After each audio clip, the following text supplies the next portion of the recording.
Hi, everyone. Welcome back to the show. This is a solo episode, and I want to talk about getting back on the rivers here in Western North Carolina since Helene.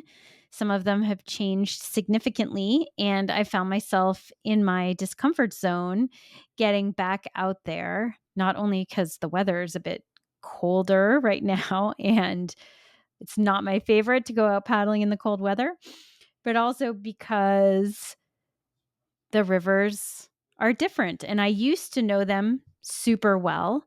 And that actually provided me a comfort zone within the discomfort zone. Right. So, because I knew them so well, maybe I was nervous sometimes, but not everything was new.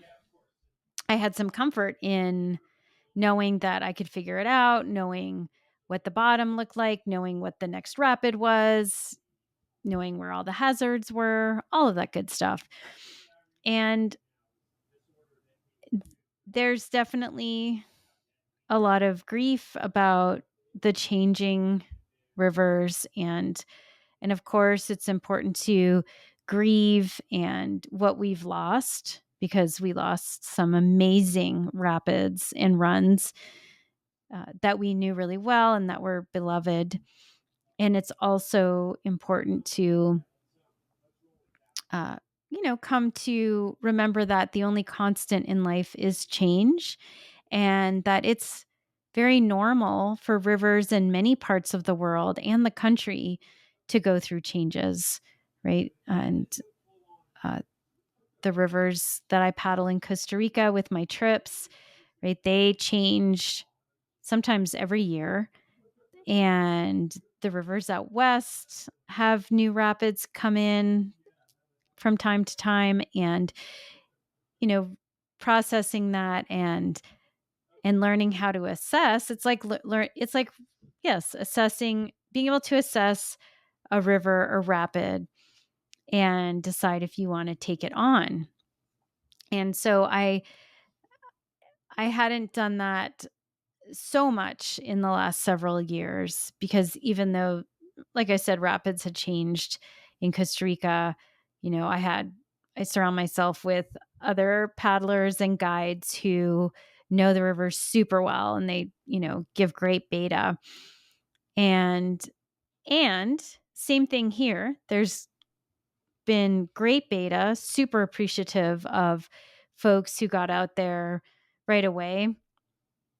And it's also so important to discern what you want to take on of that beta, what you want to take on of people's opinions, because everyone's different. And we all know that. And this goes for paddlers and non paddlers. Like if you're taking a risk or you're assessing a new situation in life, right? I can remember choosing to become a raft guide instead of go to law school. There were lots of people in my life who had opinions and stories and and advice, right? And so it's important to do your own assessment, to surround yourself with folks who have earned your trust and who hopefully have, been down the path at least a little bit.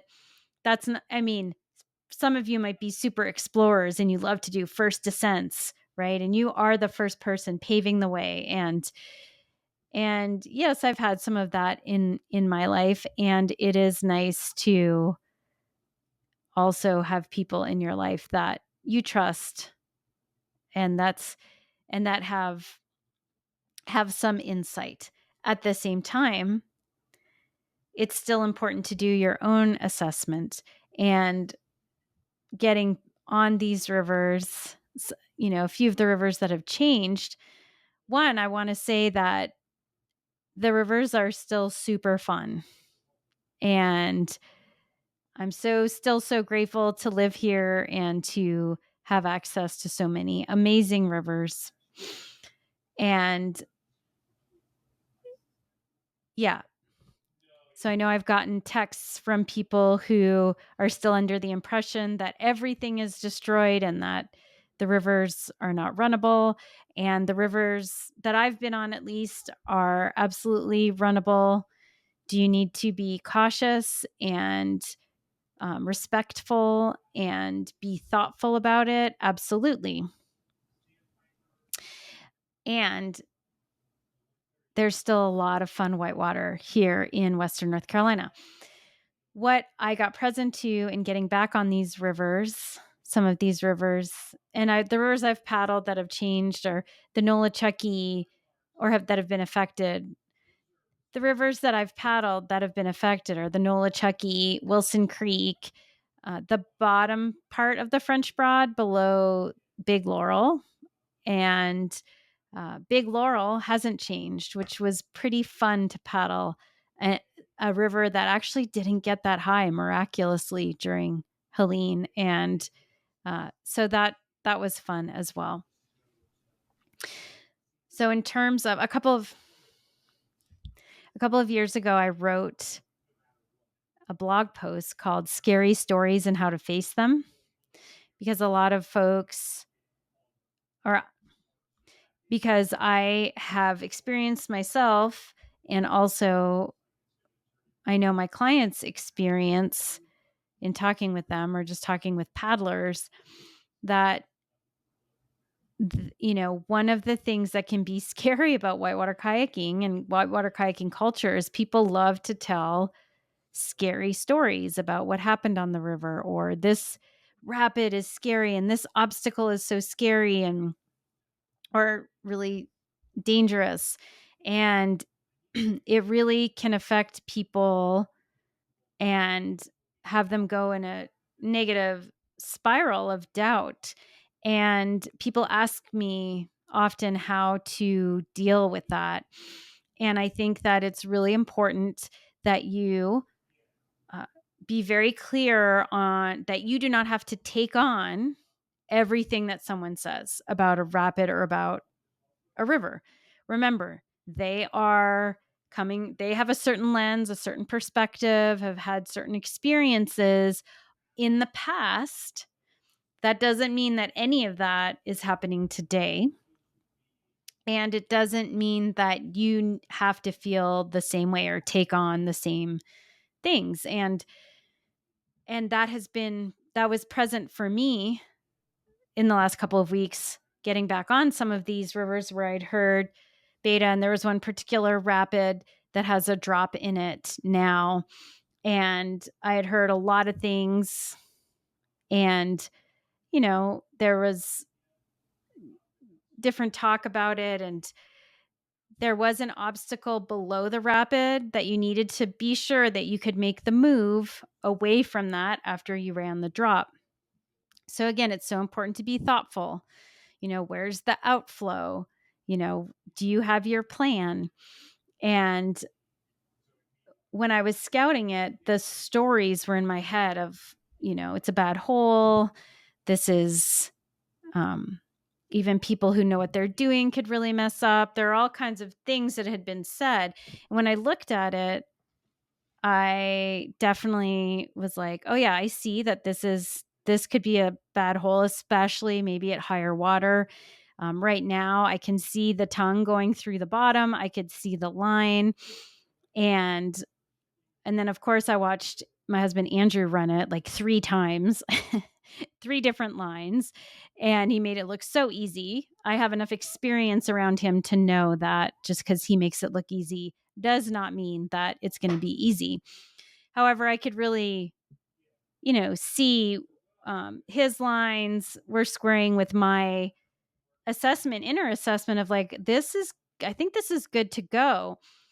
It was so interesting though, because I wasn't following my own advice, because I got stuck in a back and forth in my head. Oh, but I don't ever want to be the person that's like too cocky and be like, oh yeah, it's no big deal, and go run it. I have done that in the past and gotten worked. And right. So I'm trying to balance that confidence, like that, strong confidence, not being too overconfident. But I found myself being underconfident and doubtful. And I was trying to wait for someone else to run it. And then finally I was like, I just have to go. I checked in with myself, because of course I always tell myself, you don't have to run it. Like, don't run it if you don't want to. But I had that feeling of, yes, I want to run it. Like, I see the line. I brought my creek boat for this very um, situation, just to give me some extra comfort and stability. And so I went up and I was nervous. And it's funny because I got so much speed. I was like, I'm going to do it and be over prepared, got so much speed. My boost stroke wasn't the best, but I still went right through. It felt so easy. And then at the bottom, I was like, oh my gosh, all of that brain, back and forth, conversation back and forth in my head, nerves for that. And I told Andrew that, and he was like, yeah, he kind of chuckled. Now, of course, I would rather that than to be, miscalculate, although that is part of kayaking. It really represents me to the, what do I want to cultivate confidence in myself. So yes, I want to hear beta. I'm so grateful for the people who are there and the people who gave beta, and the people who are giving beta are doing it from a place of wanting folks to have the best experience and to be aware of hazards. And so very grateful for that. And it's still important for me to make my own assessment. And I think that's really the message that I'm wanting to, uh, give out today on this episode is, practice discerning. So if people are telling scary stories or you're receiving a lot of beta, one, you can advocate for yourself as well and be like, can we not tell these stories? Like, I really, I want to know the facts. I want to know what's going on with this rapid and like what the hazards are, but I don't need to hear every scary situation that has happened. So you can advocate for yourself in that way, or you can internally, say to yourself, okay, I don't have to take all of this on. Let me get there. Let me assess for myself. And, if you have surrounding yourself with supportive people is important. So hopefully if you are advocating for yourself, you're with a group that understands that. And maybe we wait to tell the scary stories till after the rapid or after the river is done. Right. And we don't have to tell them on the way to the put-in. Because I think it's important, if we want the sport to be sustainable, we want people to keep paddling. We don't want to be just bombarding with scary stories from the past, because today is a new day. Today is a new day that you're making decisions and assessing.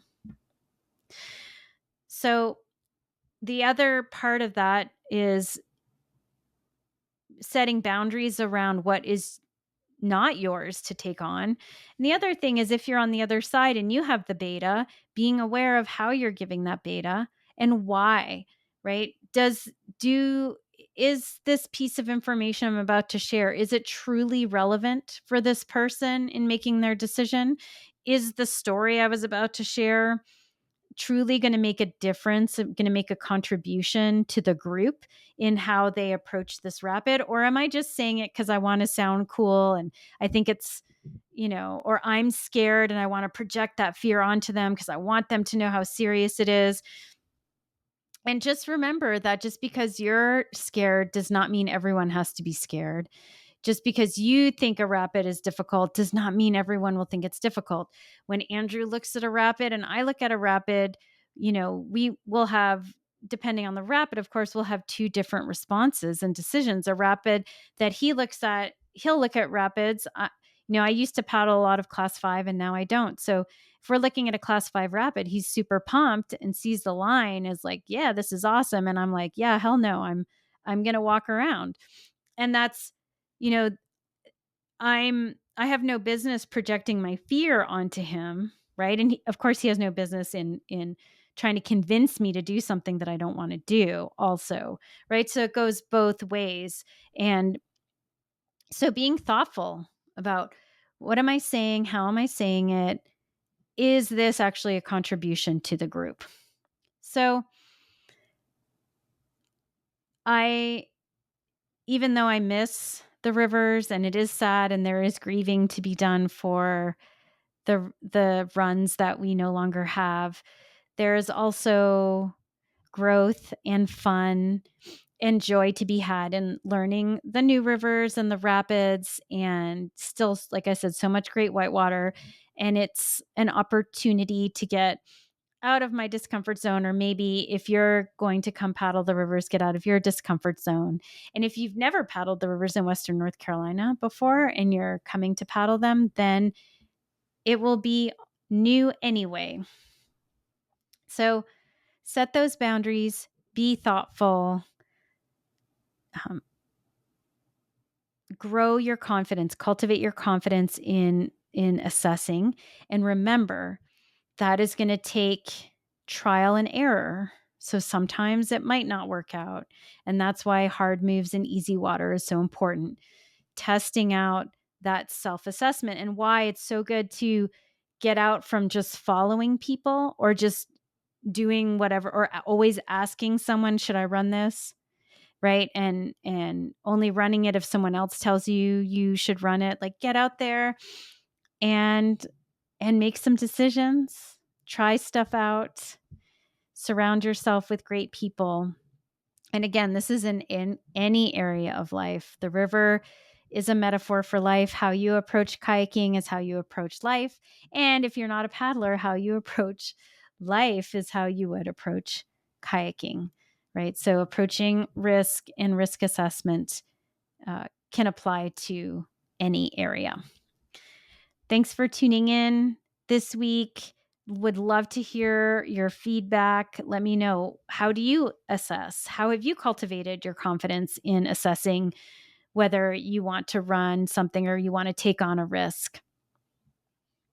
Email me, Anna at mindbodypaddle.com. Love to hear from you. Thanks for listening. Thanks for rating and reviewing the show.